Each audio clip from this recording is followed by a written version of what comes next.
next, ang ating next contestant. Pina Arden. Hindi, ako actually gusto ko lang magsalita for a while. Yung ano, yeah. Yeah. Mabait ko na yung experience ko. Sabi ko, ang patola, hindi tayo talaga na kay Mike. I actually started out just lurking and looking around if Gerald is an okay guy. Because ang idol ko talaga si Sarah and Gerald knows that. But I ended up loving the guy because kasi marami na rin akong nakakahalupilok mga artista. And trust me when I tell you na hindi lahat ng artista sympathetic. Yes, correct. Maniwala kayo sa akin. Maniwala kayo sa akin. May, dalawa kasi lagi ang mukha ng artista. And may mga artista mabait pero alam nila kapag ka.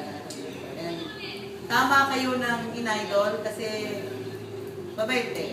Mabait. Pero huwag niyo siyang gawing huwag niyo siya ilagay sa pedestal. Yes, Sabi ko na tumutuwa din yan. So, yan, tao pa rin yan. So that's why you should instill that so that you always know when to draw the line, when to become a fan, and when not to invade his privacy.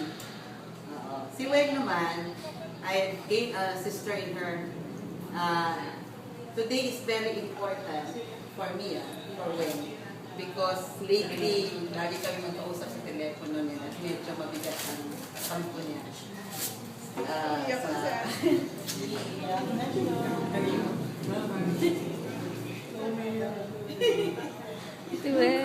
Sabihin niyo siya po. Hindi kasi, sabi niya sa akin, you ought to know this.